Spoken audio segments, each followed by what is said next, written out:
Charlie Brown.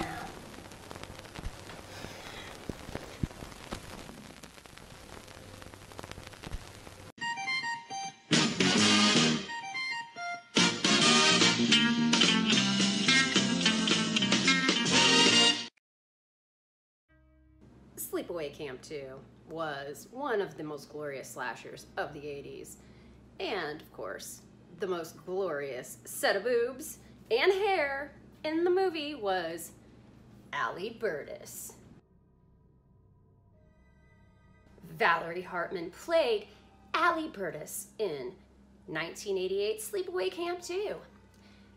She did a Skinamax movie and like an episode of Cheers, and again, she quit acting. No idea what happened to her, nobody really knows. But I'd like to think she's like selling real estate somewhere in suburbia. Doesn't really matter anyway, because she gave us one of the best characters in horror history, in my opinion. I would watch this what seemed to be every weekend on repeat, and most of it was because of a few things. First, I like the dark comedy. It was really great. Secondly, has some really awesome kills. But thirdly, and probably most importantly, because of Allie. Now, shout out to Cody Archer, who also had that same experience. But he said he did a lot of pausing and rewinding on Allie's scenes. I'll bet you hated it when this happened, didn't you, Cody?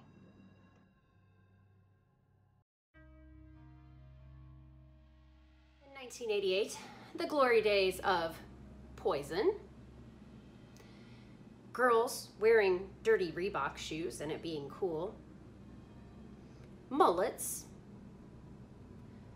boomboxes, and hair. Lots of hair, and Allie had a ton of it. Allie was the coolest bitch ever. She was a white suburban cheerleader. Boy, that makes a difference at summer camp. I don't know. But she pretty much was the queen bee. And, you know, she had some problems with the boy that she liked, like in The Mousy Girl, and, you know, she did a lot of bitchy things to get back at her, but it made her a really fun character. It also made her a happy camper. Don't forget the hand movements. Oh, I'm a happy camper. I love the summer sun. I love the trees and forests. I'm always having fun.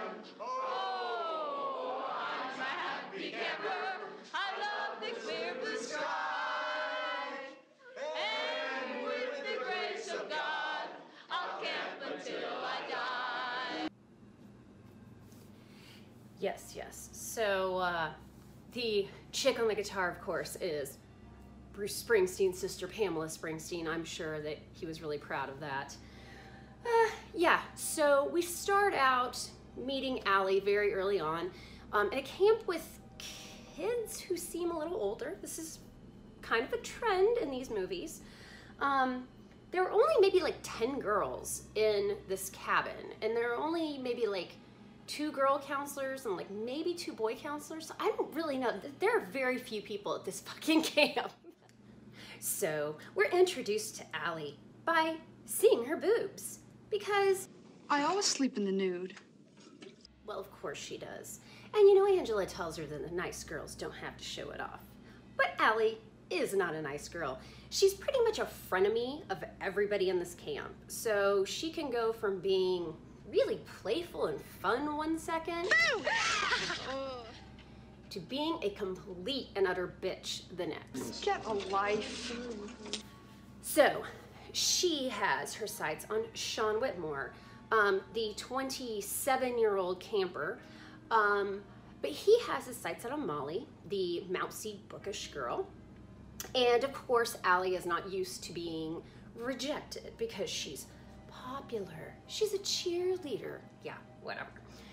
I get the impression, and this just may be me, that a previous summer, Allie and Sean might have hooked up. I don't know. That's just my impression. I've seen this movie about 5,792 times. So my opinion is probably even more valid than the people who wrote this movie. Well, Sean is not about to budge. So Allie decides to take on the second best looking guy at camp, Rob, who is not anywhere near Sean's level. Now, just because Allie can't have the boy she wants doesn't mean that she's gonna have a lame summer. So she uses Rob as her boy toy. Now, Rob doesn't know the difference between a vagina, breasts, and belly button. So she's got her work cut out for her. Now, a little bit later in this, she does take him out to the woods. They have sex. They seem to have fun. And then, in true 80s safe sex fashion, she asks, Listen, you don't have AIDS or anything, do you? yeah, because it matters now, Allie. You've got the AIDS.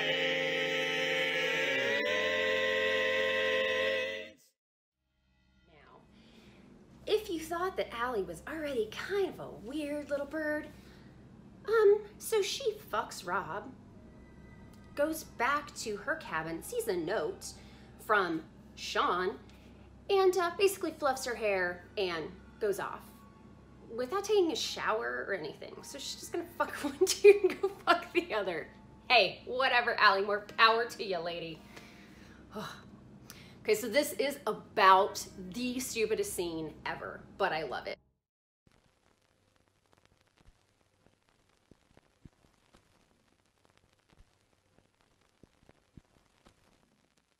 All right, Allie, I'm going to need you to pick up this letter and read it. There's a lot of information, so I'm going to need to see all the micro expressions on your face as you take it all in. Abandoned cabin, 5 o'clock. All right, we're going to need to fluff our hair. Get it up there. You want to look like the Cowardly Lion meets Jesse Spano. Get it up there. Come on, up there like a cobra hood. Now roll those sleeves up. Okay. Good. Now you're ready to put a pack of cigarettes in there or a deck of cards or whatever because you're a jet.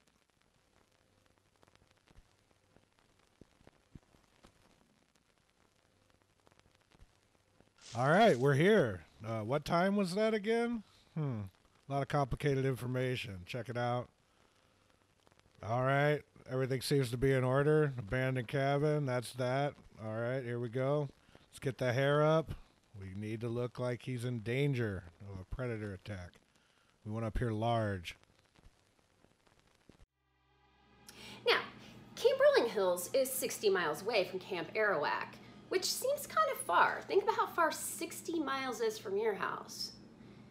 Would you be worried about some kind of urban legend of a chick with a dick who killed some campers? Don't think so. But whatever, they should be worried because Angela's their counselor. Yay!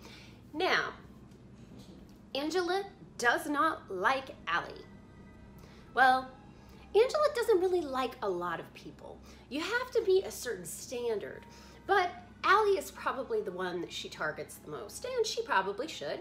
Allie's a bully, she's a bitch, and she's defiant, but for some reason, Angela keeps her alive through a lot of the movie. And I think it's just because Allie was the coolest one too.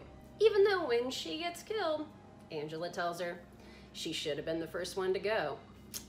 I disagree. This movie would not have been nearly as good without as much Allie.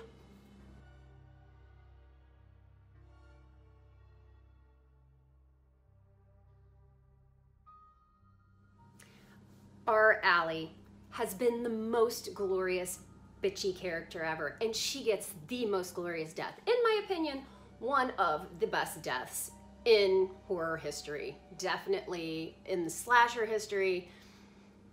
This is pretty memorable. So, of course, Angela stabs her a couple times in the back. So right at that point in time, you know, getting thrown in a toilet, she would have died from sepsis anyway, but that's okay, because Angela's gonna go one step further. Allie gets a chance to be a contestant on Angela's Outhouse of Horrors. If she can answer 3 questions correctly, she may actually get to live See how that goes for her. What's down there? Answer me. Shit. That's right. One of your favorite words. Well, if you mind if I borrow it for a moment? You've been a shitty friend and a shitty camper. What else is down there? Answer me. You've pissed away your good looks and God-given talent your whole life and turned it into nothing but a cynical, dirty-mouthed waste of flesh. What else is down there? I don't know. Well, then I guess you're just gonna have to climb in and find out.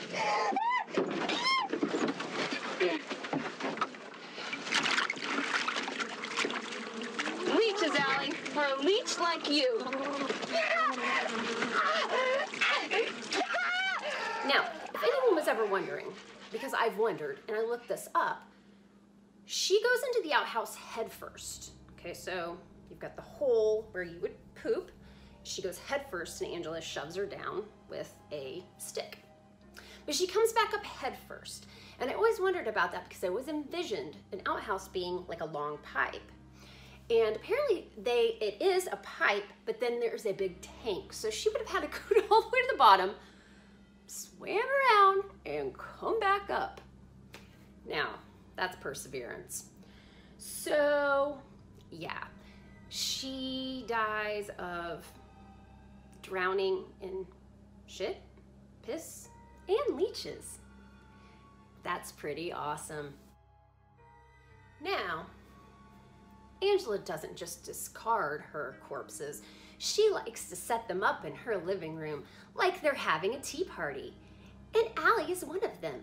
Now, I always thought this looked very, very fake. It did not look like her sitting in the area. I only today found out that really is the actress, Valerie Hartman. Just because I saw a little behind the scenes of them doing the makeup on her, of putting all the leeches on her face. So, all right, the one nitpick I had about this movie, out the window. Allie, you were a white suburban cheerleader with pretty good taste in music, according to the black girl. So, between that, you being a bitch and you being a complete slut, that makes you a not quite final girl that I truly adore. In fact, she just might be my favorite. Just don't tell any of the girls from the Friday the 13th franchise.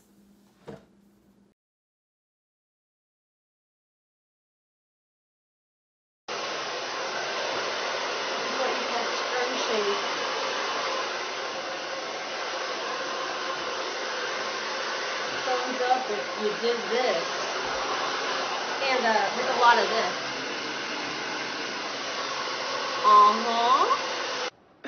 Definitely what I thought I'd be doing with my adulthood.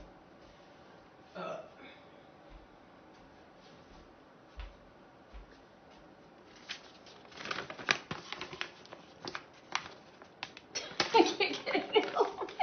Okay, let's try that again. Now you're gonna stop that one.